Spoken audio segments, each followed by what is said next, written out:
Huwag matigas ang ulo. Ako po si Father Fiel Pareha at ito po ang ating segment, ang Daily Devotion, na kung saan tayo po ay magdarasal, magbabasa at magninilay kasama ng salita ng Diyos sa buong taon. Manalangin tayo. Sa ngalan ng Ama, ng Anak at ng Espiritu Santo. Amen. Halina, banal na Espiritu, liwanagan mo ang aming puso at isip, nang maunawaan at may sa buhay namin ang iyong salita. Amen. Our Bible passage for today is from the Gospel of St. Mark chapter 3, verses 31 to 35, and I read it for you. Then his mother and his brothers came, and standing outside they sent to him and called him. A crowd was sitting around him, and they said to him, "Your mother and your brothers and sisters are outside, asking for you." And he replied, "Who are my mother and my brothers?" And looking at those who sat around him, he said, "Here are my mother and my brothers. Whoever does the will of God is my brother and sister and mother." Naku, ayaw po natin sa mga taong matitigas ang ulo. Halimbawa, pinagsabihan mo na, binalaan mo na, o kaya nagbigay ka na ng instruction pero hindi pa rin sinunod at ginawa. Ngunit hindi pa rin tinupad. Ang kanyang isinakatuparan ay ang sarili niyang kalooban. Ang feeling niya, yun ang tama.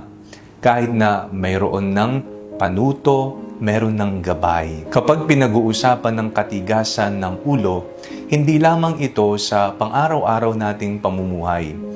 Maari din natin itong iangkop sa ating buhay pananampalataya. Madalas nagiging matigas ang ating ulo at ginagawa natin ang personal nating kagustuhan na mangyari sa ating buhay at nakakalimutan natin na mayroong Diyos na nagbibigay na sa atin ng gabay para tayo ay makalakad patungo sa buhay na matiwasay. Sa ating pong binasang ebanghelyo ngayong araw na ito, may naghahanap sa ating Panginoong Hesus. Sinabihan siya, ang iyong mga kapatid at ang iyong ina ay nasa labas at tinatawag ka. Pero ano po ang naging tugon ni Hesus? Sino nga ba ang aking ina? Sino nga ba ang aking mga kapatid? Sila na gumagawa sa kalooban ng Diyos.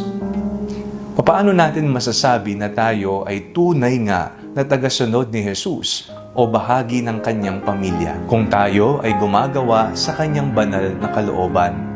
At ito ay makikita sa ating pang-araw-araw na pamumuhay, sa mga desisyong ating ginagawa, sa mga salitang lumalabas sa ating mga bibig, sa mga kilos na ating isinasagawa. Ito ba ay ayon sa katuruan ng Diyos? Ito ba'y ayon sa kalooban ng Diyos? O ginagawa lamang natin ang mga ito dahil gusto lang natin? Nakikita pa rin ang ating sarili. Nawa dumating ang panahon na hindi na matigas ang ating mga ulo. Bagkus isusuko na natin lahat-lahat sa Kanya. Napakagandang pagmasdan na kung ang lahat ng mga Kristiyano dito sa mundo o maging ang lahat ng tao ay sumusunod sa kalooban ng Diyos. Mapayapa, organisado, nagmamahalan, at may awa sa bawat isa, sapagkat ang lahat ay gumagawa sa kalooban ng Diyos. Manalangin tayo. Panginoon, patawad po sa mga pagkakataon na hindi po namin ginagawa ang iyong kagustuhan at mas inuuna namin ang aming sarili. Amen. Sa ngalan ng Ama, ng Anak at ng Espiritu Santo. Amen.